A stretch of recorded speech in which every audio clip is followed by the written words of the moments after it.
Assalamualaikum warahmatullahi wabarakatuh. Kaifa halukum? Bagaimana kabarnya anak-anak hari ini?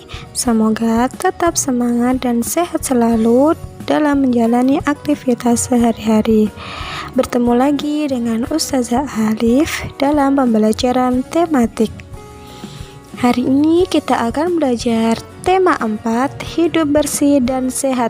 Subtema 4, hidup bersih dan sehat di tempat umum. Sebelum belajar, lebih baik kita berdoa terlebih dahulu. Hayya bina nabda darsana bi qiraati basmalah. Bismillahirrahmanirrahim. Sebelum belajar, persiapkan ya anak-anak buku, pena, dan alat tulis. Pendamping pembelajaran 1. Anak-anak bisa dibuka halaman 161. Menuliskan informasi penting dari teks. Setiap teks yang kita baca atau kita dengar pasti memiliki informasi yang penting. Untuk mengetahui informasi penting dalam suatu teks, maka perhatikan langkah-langkah berikut. Yang pertama, bacalah teks dengan keseluruhan dengan seksama.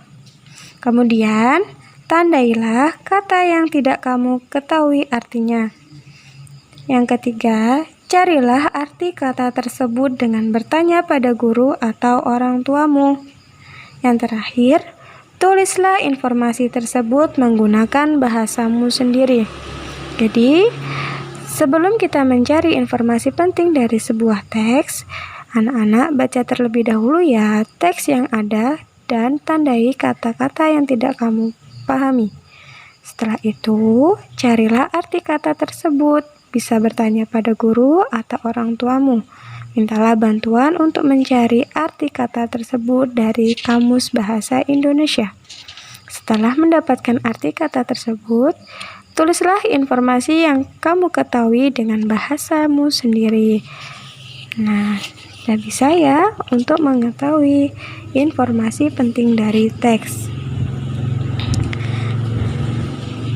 Selanjutnya, halaman 163.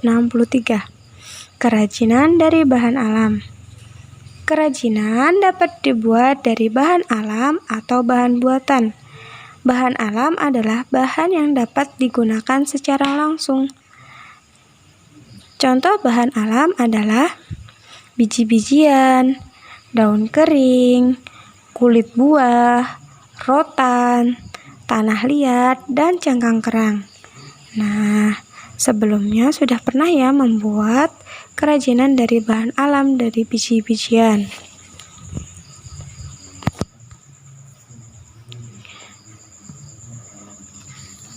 Selanjutnya, anak-anak buka halaman 164. Unsur-unsur bangun ruang. Pada subtema sebelumnya, kita sudah mempelajari unsur-unsur bangun ruang. Ya, unsur-unsur bangun ruang terdiri dari sisi, rusuk atau ruas garis, dan titik sudut. Masih ingat ya anak-anak bagaimana menentukan sisi, rusuk, dan titik sudut?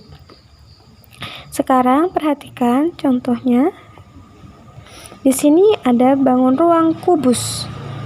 Masih ingat berapa sisi, rusuk, dan titik sudut dari kubus? Nah, kita pelajari kembali dan ingat-ingat kembali ya. Kubus memiliki sisi sebanyak 6. Memiliki rusuk sebanyak 12 dan memiliki titik sudut sebanyak 8. Kemudian, untuk bangun ruang balok, ya, balok dengan kubus memiliki sisi yang sama, yaitu 6. Dan memiliki rusuk yang sama sebanyak 12. Dan titik sudut sebanyak 8. Selanjutnya adalah prisma segitiga. Prisma segitiga memiliki sisi sebanyak 5. Memiliki rusuk sebanyak 9 dan memiliki titik sudut sebanyak 6. Selanjutnya, ada 5 segitiga. Memiliki sisi sebanyak 4, memiliki rusuk sebanyak 6, dan memiliki titik sudut sebanyak 4. Selanjutnya adalah prisma segitiga. Memiliki sisi sebanyak 5, memiliki rusuk sebanyak 8, dan memiliki titik sudut sebanyak 5.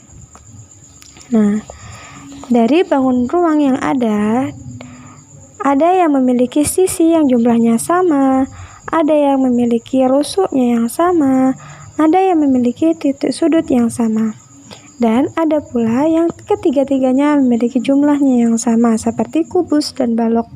Sisi, rusuk, dan titik sudutnya sama jumlahnya.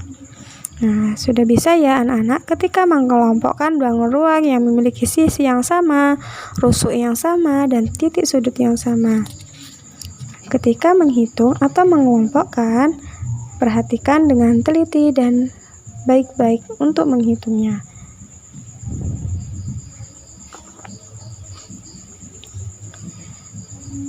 Selanjutnya, pendamping pembelajaran 2. Membacakan laporan hasil pengamatan yang telah dibuat. Laporan hasil pengamatan yang kamu buat dapat disampaikan kepada orang lain. Saat membacakan laporan, pastikan suaramu jelas dan lantang agar orang lain dapat memahami isinya. Ketika kamu membacakan teks laporan hasil pengamatan kamu harus membacakannya dengan suara yang jelas dan lantang, agar orang lain dapat mendengar dan memahami isi yang kamu sampaikan. Di sini, perhatikan dan amatilah gambar berikut. Di sini, ada sebuah jalan yang melewati taman. Dari gambar tersebut, kita dapat membuat laporan sederhana. Setiap hari kita melewati jalan. Ada jalan yang bersih dan terawat. Jalan yang terawat terlihat bersih. Rumput dan pohon yang ada di tepi jalan rapi dan tidak menghalangi jalan. Apabila jalan terawat, orang yang melewati akan merasa nyaman. Udara di sekitar jalan yang terawat terasa sejuk. Nah, berikut adalah contoh teks laporan hasil pengamatan sederhana.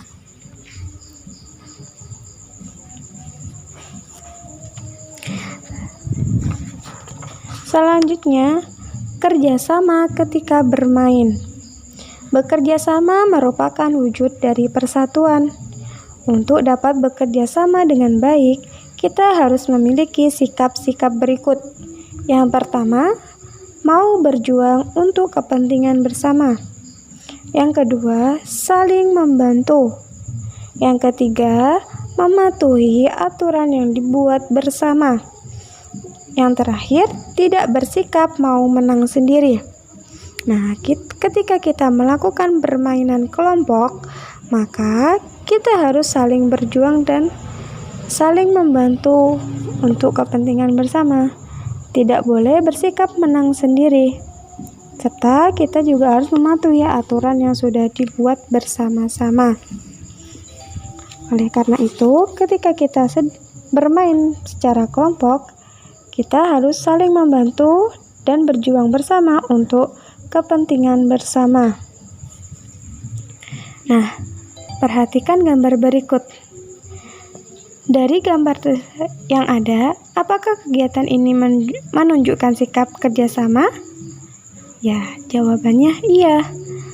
Ketika Dedi dan teman-temannya melakukan permainan tarik tambang, mereka harus bersama-sama melakukan permainan tersebut dengan kompak. Dan ketika ada yang memberikan aba-aba, maka harus bermain dengan seimbang dan kompak sehingga dapat memenangkan permainan tersebut. Nah, sekian ya untuk pembelajaran hari ini. Semoga bermanfaat dan tetap semangat, tetap jaga kesehatannya. Ustazah ucapkan terima kasih. Hayya nasta'in biqiraati hamdalah wa kafaratul majalis. Alhamdulillahi rabbil alamin. Subhanakallahumma wa bihamdika asyhadu an la ilaha illa anta astaghfiruka wa atubu ilaih. Wassalamualaikum warahmatullahi wabarakatuh.